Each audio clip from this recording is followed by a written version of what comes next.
어느 분의 말처럼 부활절은 수많은 교회가 안도의 한숨을 내쉬는 날입니다. 왜일까요? 그렇습니다. 찬란한 봄날에 맞았던 그 기나긴 사순절이 다 지났기 때문입니다. 특별히 지난 한 주간 고난주간을 통해 금식이다, 특별 새벽기도회다, 특별 금요 예배다, 이 모든 것을 이제 다 해냈고 부활절 예배만 남았기 때문입니다. 우리 하늘그물 찬양대 같은 경우는 부활 찬양까지 마쳤으니 이제는 안도의 한숨을 내셔도 될 것 같습니다. 우리도 마찬가지입니다. 여러분, 이제 설교만 잘 들으면 되니 안도하셔도 됩니다. 예배 후에는 그동안 하지 못했던 것, 참았던 것 하셔도 되고, 평소에 안 하다가 열심히 하셨던 것 평소처럼 안 하셔도 됩니다. 라고 제가 특별히 이야기하지 않아도 거의 자동적으로 그렇게 되겠죠? 저의 착각입니까? 그런데 어떡하죠? 여러분에게 좀 안도의 숨을 내쉴 시간을 좀 충분히 드려야 할 텐데, 죄송하게도 저는 이 시간 여러분을 좀 바로 긴장시키려고 합니다. 왜냐하면 부활절은 안도의 한숨 속에 지나가고 바로 잊혀지는 끝난 이야기가 아니라 이제 다시 모든 것이 시작되는 새로운 이야기의 출발점, 출발일이기 때문에 그렇습니다. 이게 무슨 의미인가? 여러분이 지금 읽으셨지만 누가복음 24장의 베드로와 사도행전 10장의 베드로의 이 반전의 모습에서 그 의미를 우리는 발견할 수 있으실 겁니다. 그 전에 먼저 예수님의 빈 무덤에 대한 이야기를 먼저 해볼까요? 교회를 잘 안 다니는 사람도 부활절이 어떤 날인지를 잘 압니다. 부활절요? 그거 예수님이 다시 살아났다는 날 아닙니까? 기독교인들은 다 그렇게 믿는 것 같던데요. 이런 얘기합니다. 그렇죠. 부활절은 예수님이 다시 살아난 사건을 기념하는 날 맞습니다. 그래서 부활절에는 행복하고 기쁜 마음을 가져야 한다라고 다들 생각합니다. 지금 여러분들이 겉으로 표현은 안 하시지만 마음속에 가득할 그 행복과 기쁨처럼 말입니다. 하지만 어떤 이들의 마음속에는 좀 약간의 의심이 들 때도 있습니다. 사실, 그렇죠. 그리고 그 의심의 강도가 아주 강해질 때도 있습니다. 부활? 정말로 확신이 드니? 확신이 드십니까? 이 모든 게 너무 이상하지 않아요? 어디서 들리는지는 모르겠지만, 누가 말하는지는 모르겠지만 이런 속삭임이 우리의 마음에 들리기도 하더라라는 것이죠. 그런데 여러분, 이런 소리가 어디선가 들리더라도 그렇게 크게 낭망하실 필요는 없습니다. 왜 그렇습니까? 오늘 누가복음 24장에 등장하는 사람들도, 예수님의 부활의 첫 번째 목격자들도 별반 달라 보이지 않기 때문에 그렇죠. 여러분 한번 말씀을 보실래요? 예수님의 빈 무덤을 가장 먼저 발견하고 확인한 사람은 누구이죠? 네, 막달라 마리아가 제일 앞에 나와서 그녀인지는 모르겠지만 아무튼 세 명의 여인 중에 한 명이면 분명해요. 아니면 같이 봤든지 막달라 마리아, 요한나, 그리고 야고보의 어머니 마리아라고 되어 있습니다.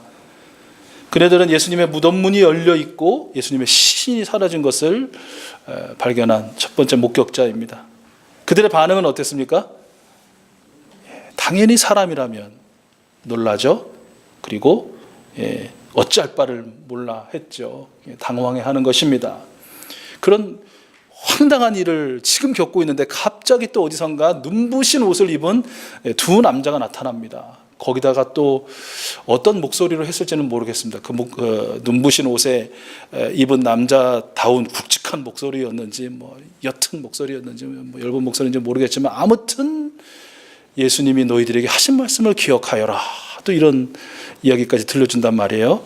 그러니 얼마나 두려움에 빠졌겠습니까? 이 공포에 사로잡히는 그 짧은 시간, 그런 반응이 이 여인들에게 나왔다는 것이죠. 황당함과 공포에 휩싸임, 이것이 바로 부활의 첫 번째 반응이었다라는 것이고요. 두 번째 부류도 나오죠. 그녀들에게 이 놀라운 일들을 전해드린 사람들입니다. 누구죠? 말씀해 보니까 사도들. 예수님과 3년 동안이나 함께 살았고 예수님의 모든 일들을 바로 옆에서 목격한, 그리고 체험한 사도들 말입니다. 그런데 그 사도들은 이 여인들의 이야기를 어떻게 여겼다고 기록이 되어 있습니까?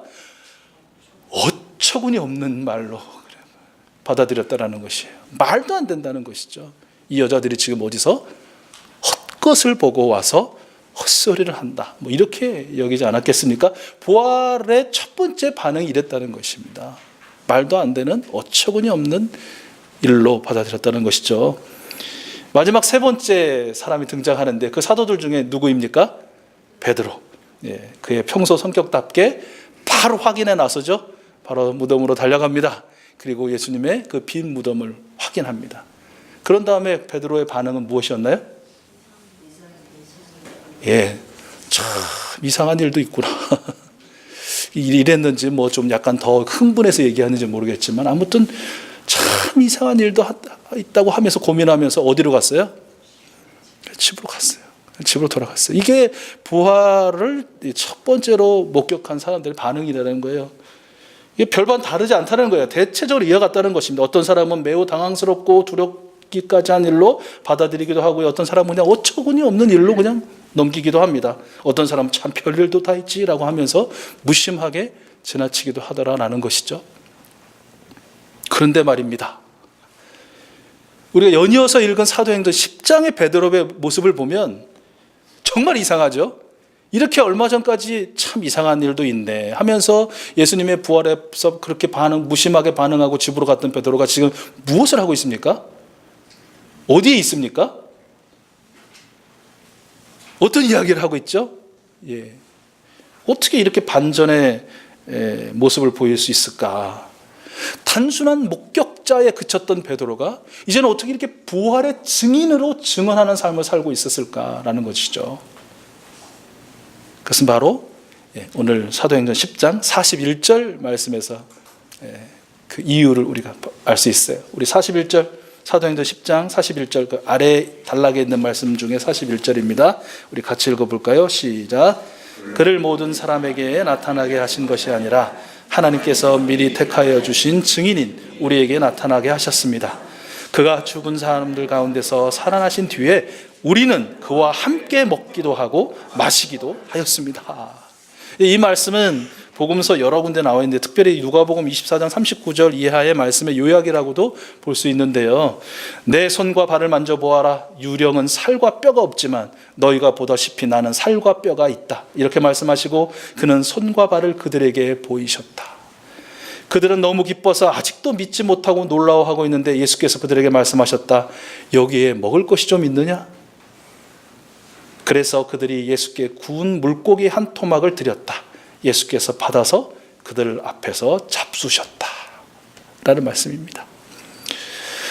부활하신 예수님과의 만남, 부활하신 예수님 그 손과 발에 여전히 남아있는 못자국을 만짐, 그리고 예수님과 함께 먹고 마심, 한마디로 얘기하면 부활하신 예수님을 만나는 그 경험이 바로 빈 무덤을 보고 보았었어 라는 그 목격자에서 예수님은 부활하셨습니다 라는 부활의 증인으로 살 수 있게 되는 그런 계기가 되었다는 것이죠.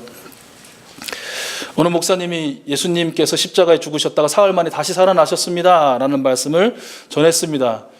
어쩌면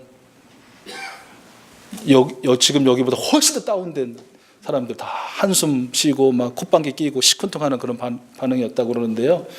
근데 이분이 이제 이분들에게 그 마음을 열고 부활하신 예수님을 좀 깨닫고 좀 받아들이게 하기 위해서 열심히 설명했어요. 뭐 부활 이야기하면 우리가 많이 들었던 예수님의 빈 무덤을 통한 증거들, 또 오늘 말씀처럼 예수님께서 부활하신 후에 많은 사람들에게, 제자들에게 나타나셨다는 이야기, 또 예수님의 부활과 승천 그리고 성령 강림 이후에 폭발적으로 전 세계로 퍼져나갔던 그런 기독교의 역사 이야기, 그리고 오늘날까지 2000년 동안 지속되어 온 교회의 이야기 등을 열심히 설명했지만 시큰둥한 반응은 나아지지 않더라는 것이에요.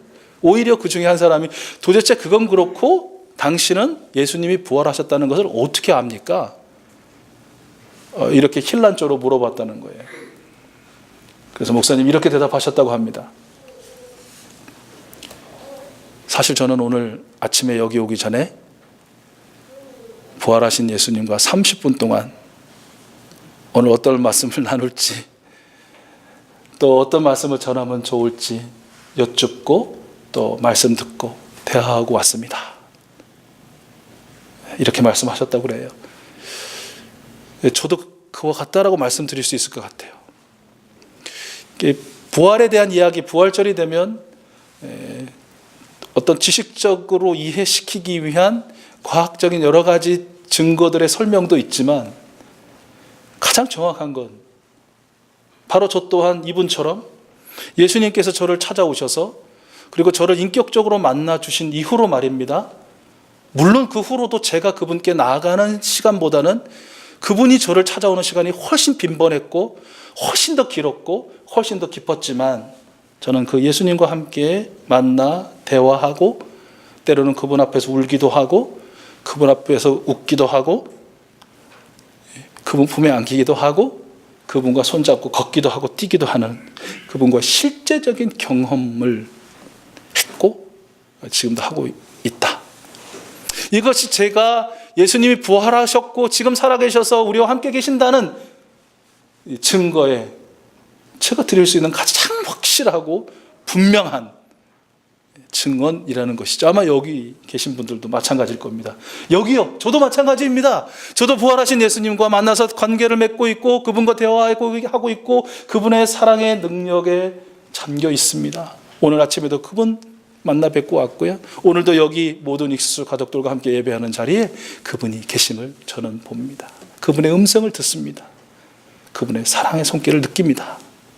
그것이 바로 예수 그리스도께서 부활하셨다는 증거입니다.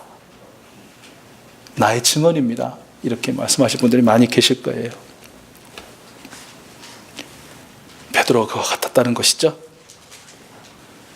단순 목격자에서 열정적인 부활의 증인으로 그가 살았고 그리고 그와 같은 경험을 하고 그 경험을 고백하는 저와 우리 익수수 가족들도 마찬가지로 단순한 목격자란 또는 단순히 이해했어 알았어 아직은 여전히 의심스러워 어떤 형편인지는 몰라도 바로 여러분을 찾아와 만나주시고 지금도 함께 하시는 예수님의 열정적인 증인으로 사실 수밖에 없는 그런 존재다.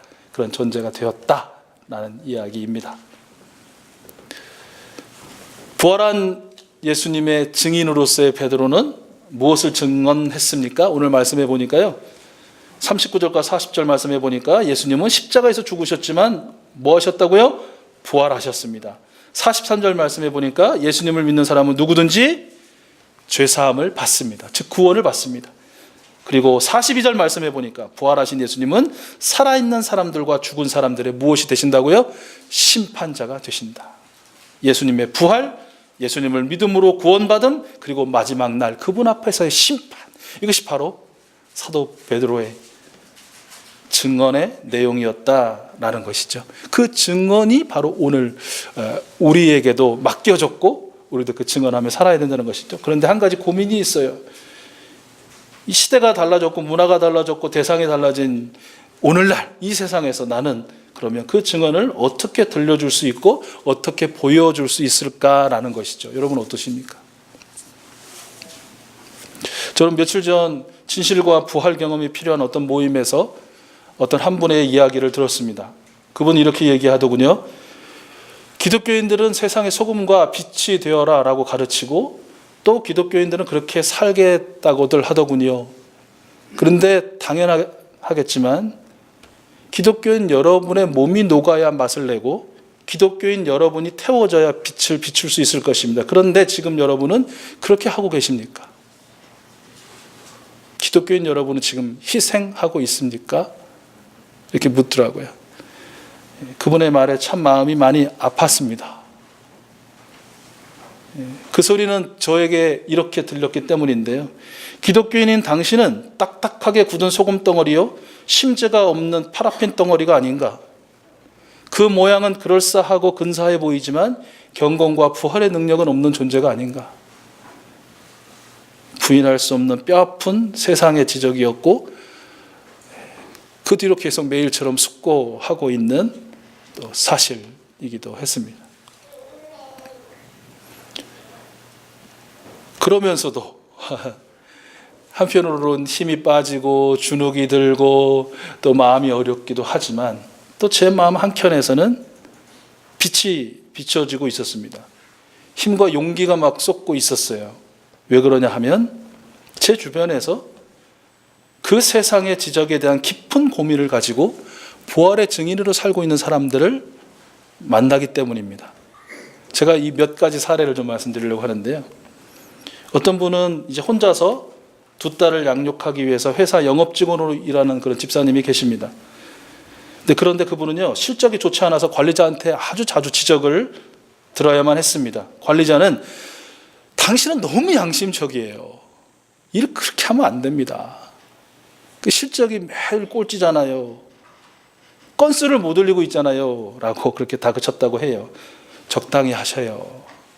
그래야 먹고 살고 두 딸도 양육하죠. 그렇게 다그쳤다고 합니다. 관리자의 지적은 틀린 것이 아니었어요.